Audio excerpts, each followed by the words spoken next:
అన్న అమ్మ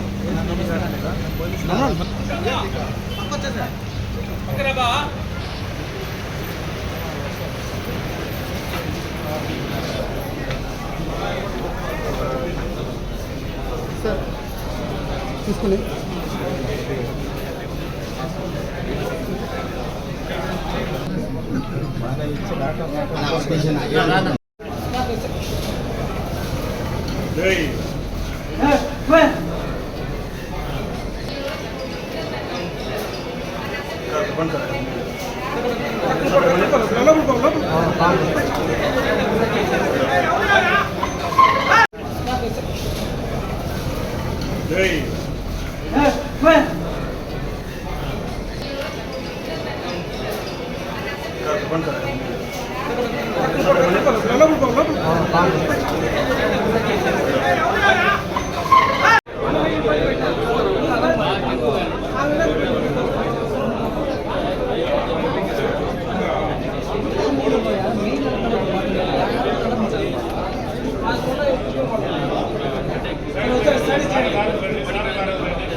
ఓకేనా ఓకేనా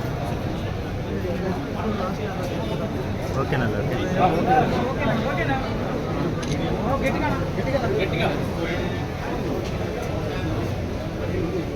చంద్రగిరి నియోజకవర్గ తెలుగుదేశం పార్టీ అభ్యర్థి నాని గారి పైన నిన్న జరిగినటువంటి దాడిని తీవ్రంగా కూడా ఖండిస్తున్నాం.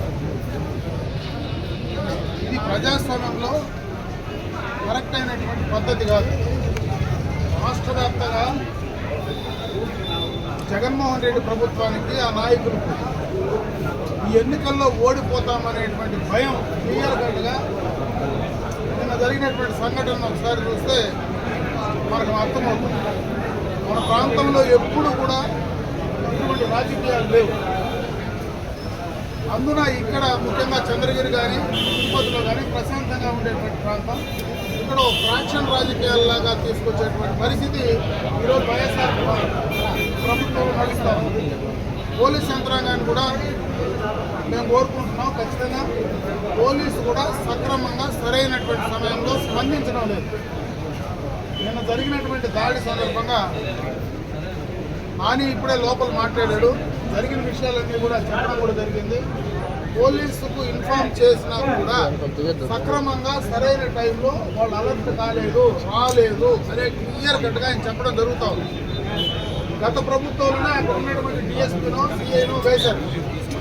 వాళ్ళు పూర్తిగా ఎన్నికలు నిష్పక్షపాతంగా జరపడంలో కానీ, అదేవిధంగా అక్కడ ఏనాటి అల్లర్లు కూడా జరగకుండా శాంతియుతంగా ఎన్నికల ప్రక్రియ అయిపోయిన తర్వాత ఈ రకమైనటువంటి పంట జరగడం అనేది నిజంగా రాష్ట్ర ప్రజలందరూ కూడా గమనిస్తూ ఉన్నారు.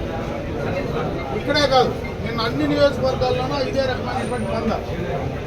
పలమనేరు నియోజకవర్గంలో అయితే రాత్రి ఎన్నికలైన తర్వాత కొడితే ఇప్పుడు ప్రై హాస్పిటల్లో ఇంటెన్సివ్ కేర్లో తీసుకొచ్చి పెట్టారు. అంటే ఒకటి కాదు, అన్ని నియోజకవర్గాల్లో పొంగనూరులో చూస్తే అక్కడ ఒక రకం, తిరుపతిలో చంద్రగిరిలో చూస్తే ఇక్కడ ఒక రకం, ప్రశాంతంగా ఉండే కుప్పం పలమనేరులో కూడా ఇటువంటి రాజకీయాలు తీసుకొస్తూ ఉంటే జగన్మోహన్ రెడ్డి విధానాలు ఆ యొక్క పార్టీకి సంబంధించినటువంటి నాయకులు ఏ రకమైనటువంటి ఆలోచన ధోరణి ఉందో మరి అర్థం చేసుకోవాల్సినటువంటి పరిస్థితి ఉంది. దీన్ని పూర్తిగా కూడా ఖండిస్తున్నాం. మేము మళ్ళీ కూడా పోలీసు ఎవరైతే తెలుగుదేశం పార్టీ నాయకులు ఉన్నారో వాళ్ళందరినీ తీసుకొచ్చి ముందస్తుగా బైండ్ ఓవర్ చేసి స్టేషన్లో కూర్చోబెడుతున్నారు. ఎందుకు కూర్చోబెడుతున్నారో అర్థం కావడం లేదు.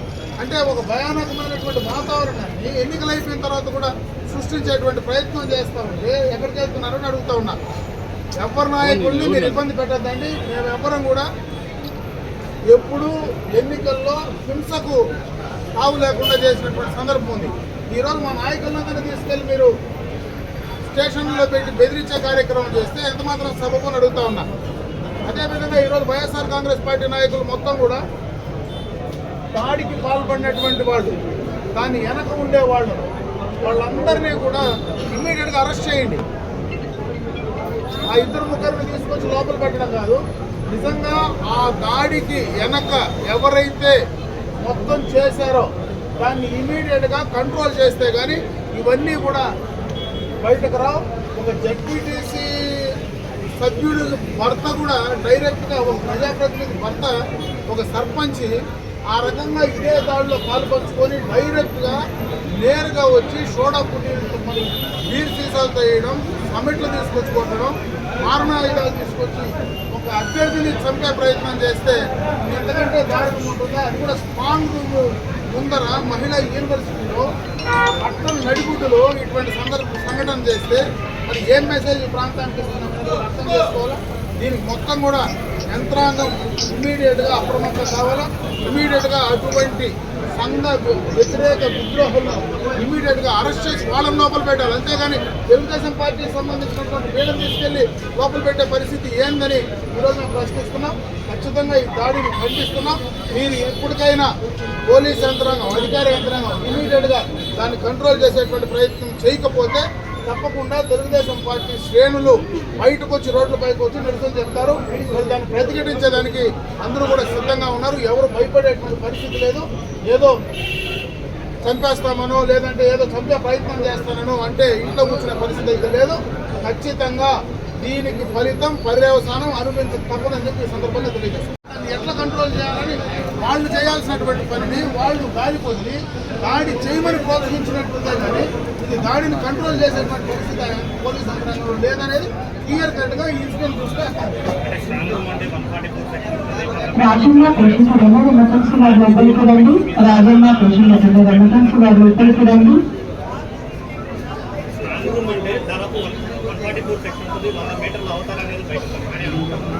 అక్కడే ఉండడానికి అక్కడే ఉండి పక్కాగా ప్లాన్ చేస్తారని చెప్పి ఆలోచిస్తున్నారు. అలాంటిది ఏమీ లేదు. వాళ్ళు కూడా పరిశీలన చేయడానికి వాళ్ళకి మొత్తం నియోజకవర్గం అంతా 144 సెక్షన్ ఉంది. మన పోలీసులు ప్రతి చోట కార్నర్లో ఈ ఎలక్షన్ పోలింగ్ సంబంధించి 144 సెక్షన్ అమల్లో ఉందని చెప్పి మాటల్లో మైకులు పెట్టి దేశమంతా చెప్తున్నారు. అటువంటిది స్ట్రాంగ్ రూమ్ దగ్గర అంతమంది రావాలంటే రావాల్సిన అవసరం లేదు. సంఘటన లోపల అంతమంది ఉండాల్సిన అవసరం లేదు. అంతమంది ఇంటెన్స్గా అంటే ఉద్దేశపూర్వకంగా లోపలికి వచ్చారంటే దాడి ముందే ప్లాన్ చేశారని క్లియర్గా అర్థమవుతుంది. దాన్ని పోలీస్ యంత్రాంగం ఎందుకు పసిగట్టు లేకుండా చేయాలనేది పోలీసులే సమాధానం చెప్పాలా? ఇది పూర్తిగా పోలీసు వ్యవస్థ పోలీసుల సహకారం పోలీసు వ్యవస్థ దీనిపైన వైఫల్యం మీడియా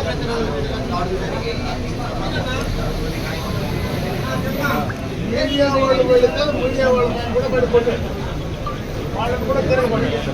అంటే మీడియా అనే లేకుండా వరుస పెట్టి ఎవరు కొడితే వాళ్ళందరినీ కొడుతున్నారంటే వాళ్ళ కంట్రోల్లో ఉండొచ్చు, లేదా ఇంటెన్షనల్గా వేరే తాగి వచ్చి అందరి మీద ఎవడని తెలియకుండా అందరి మీద పడుతున్నారు అనేది క్లియర్ కట్గా అర్థమవుతుంది. కాబట్టి ఎవరి మీద పడినా, మీడియా మీద పడినా, తెలుగుదేశం పార్టీ నాయకుల మీద పడినా, కార్యకర్తల మీద పడినా దీన్ని పూర్తిగా కూడా ఖండించాల్సినటువంటి పరిస్థితి.